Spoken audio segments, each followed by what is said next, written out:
Warehouse price. I guarantee it. Only TWA replaced coach with comfort class, giving you more legroom for the same price. And TWA's 26,000 employees became owners with a personal commitment to your comfort. Now, J.D. Power & Associates has ranked TWA best in overall customer satisfaction for U.S. trips over 500 miles. For anyone flying across America or to TWA's Europe, this is great news. TWA, most comfortable way to fly.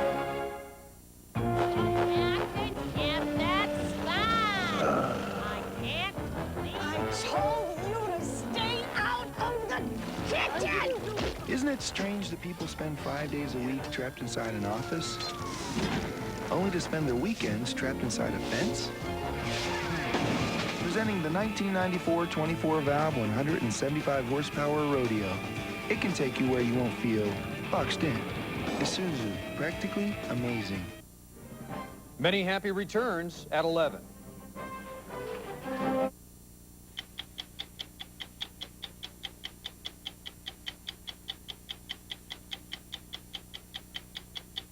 We've tried to build our way out of this crime thing, thinking that enough jail cells would do it, and enough prison cells would do it. And the data shows it hasn't. We are simply building giant factories to make criminals. Crime rate hasn't changed. Look at the numbers. The prisons have exploded in size as an attempt to deal with what? Crime rate. Has the crime rate changed? No. The same technology that guides airplanes to their destination is soon going to be in your car. It's already in cars in Japan. No more road maps, no more getting lost. Just look to the dashboard. And think about the other use of this little gadget. And imagine what might happen if it got into the wrong hands, like Iran or Iraq. And you'll note that at least Egypt and North Korea, which are not exactly very advanced technological nations, have mastered that. So the answer is it's doable. China? Oh, you bet. On the road from the besieged mountain town of Srebrenica, UN convoys are evacuating truckloads of desperate Muslim refugees, most of them women and children. They have survived the shelling and a hazardous passage through Serbian-held territory, only to be confronted by Desa Stojanovic, who is fighting the war with the only weapon she has.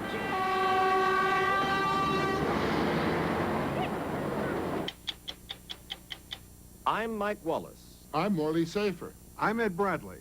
I'm Steve Croft. I'm Leslie Stahl. Those stories and Andy Rooney tonight on 60 Minutes.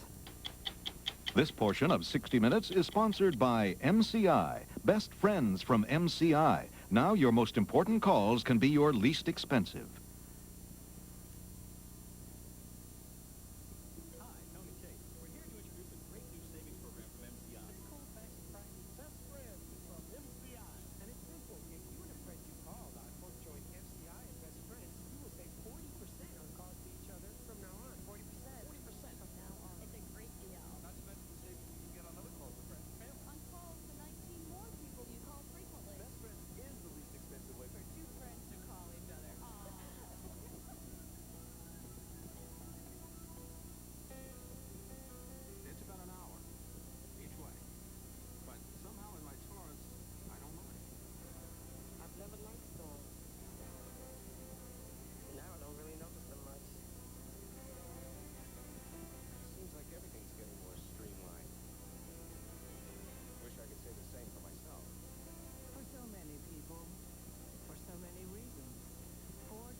Random, senseless murders, sexual molestation, the kidnapping of children.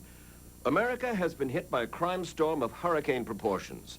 And so there's been an outcry to get even tougher on crime, to send more Americans to prison for longer terms. But does prison work? We lock up more people per capita than any other country in the world, and yet it does not appear to affect the crime rate very much. To find out why, we decided to look at just one state, California, which now has the largest prison system in the nation with over 113,000 inmates. There are now 26 state prisons stretching from the Oregon border in the north to the Mexican border 800 miles to the south. There are prisons in the mountains, prisons scattered through the fields of the San Joaquin Valley, including the largest women's penitentiary in the world, all part of the largest prison construction project in history. We've tried to build our way out of this crime thing, thinking that enough jail cells would do it, and enough prison cells would do it. And the data shows it hasn't. Dr. Alan Kalmanoff is a consultant on corrections to prison systems around the nation, and he insists that California's prison building boom has been a disaster. We are simply building giant factories to make criminals. Crime rate hasn't changed. Look at the numbers. The prisons have exploded in size as an attempt to deal with what?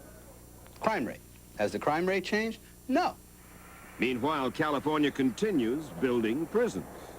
And still, California's prisons are the most overcrowded in the nation. Currently, they are running at 180% of capacity, and it's going to get worse. The total cost of all this construction, over $8 billion, or nearly $100,000 per cell. And how much does it cost to house and feed and keep an eye on all these inmates? The average annual price tag for each of these prisoners runs to $25,000. That's about the same as a year in a private college. And where does that money go? Over half, over $1 billion a year, goes to the guards who watch over the inmates. Remember, to get a tower to run 24 hours a day is $250,000 a year. It's very expensive. The man in the blue fedora is Don Novi. Novi is president of the powerful Prison Guards Union, which represents the state's 23,000 correctional officers. They do a tough, grubby, blue-collar law enforcement job, and I think they do a damn good job. And they're well paid for it. The average salary for a guard is now around $60,000 a year. Those salaries are a reflection of Don Novi's political clout, which comes from the millions that his union contributes to the state's politicians. Today, California's prison guards are the highest paid in the nation. They make 25% more than the state school teachers. We deserve every penny. We're here with these guys on a daily basis. These guys are committed felons, murderers, rapists, any kind of crime you can imagine. But most of these inmates, sunning themselves and pumping iron here, over half of them are in prison for non-violent crimes like drug possession and drug use, petty theft, burglary. So that $25,000 a year in tax money to keep a prisoner here, what does it buy? You hardly even get any type of program here. No program, no work. Why is there so much idleness? Because there's not enough jobs available. So these guys sit here doing nothing? That's many of them do. That's in essence what they do. They'll go out and pump iron. They'll watch TV at night. It's basically a warehouse prison. When they get out, they're not trained for anything? Nope, that's correct. They haven't, they're angry? That's right. And they're going to go out and hurt somebody. Many of the convicts agree with John Novi. Why isn't somebody doing something to put some type of programs in here for us? I've been here 16 months. There's nothing. All your new criminals are young, between the age of 18 and 24, with no education, with no job, with no futures. And they're all in prison. If prison doesn't offer them something, if prison doesn't give them some type of way out, or some type of future, or some type of life to look for, America is in big trouble. If you don't fix it now, and if you don't rehabilitate these guys now, you're going to have to deal with them later on in the street. But Dan Lundgren, California's Attorney General, insists, like many politicians and prosecutors, that if you do the crime, you should do the time. California is safer today because of the number of people we have in the state prison system over what it was 10 years ago. General Lundgren, what's the point of prison? First point is, frankly, retribution. Second point is straight-out punishment. Third point is incarceration. While they're in that setting, they cannot do harm to others. And the final point, and just as important, is deterrence. Retribution, punishment, incarceration. Deterrence. Deterrence. Right. Does public revenge lead to public safety? The more you get just revenge, the less public safety you get. If you get revenge, by locking them up, thinking you're going to throw away the key. They come back and get you because you're not giving them what they need to change their lives. I think prison should be tough. I think punishment should be tough. But we have to have a way to offer them an incentive to change their own behavior and to be accountable for that. So that they will become better citizens. So they won't hit me on the head. These men, convicted armed robbers, were just released on parole after spending years inside California's Pelican Bay State Prison, one of the toughest maximum security prisons in the nation. They were released straight out of maximum security solitary confinement and then dropped off at this small-town bus stop nearby. It's a warehousing for men. Exactly. Bottom line, I'm gonna tell you, when you come out of there, instead of going, coming out rehabilitated, you come out more angry than you was before you went in there. It's the school of hard knocks.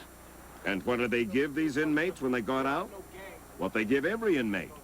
$200 and instructions to report to their parole agent in their hometown within 72 hours or go back to prison. And to get home, they have to pay for that bus ticket as well as the clothes on their back. These are new. Yeah, I bought these from prison. For 19 bucks. 36 bucks. 36, that comes out of the 200? Yeah. We asked these men, convicted armed robbers, what they're going to do when they get back to their home turf, the streets of Los Angeles. Got a job down in L.A.? Well, I'm working on it. I plan to break into the music industry. That's also one of my plans also. Plan to break into music. Also one of my plans. But I don't know if it's going to be that easy, but I'm going to do what I can to survive. More than half of California's convicts, once released, will wind up back in prison after their first year of freedom. So how can you stop these men from coming out of prison and returning to a life of crime? Some say by trying to deal with the one big reason these people are in prison in the first place: alcohol and drugs. 75 to 80% of the people that come to the Department of Corrections have some alcohol or substance abuse problem.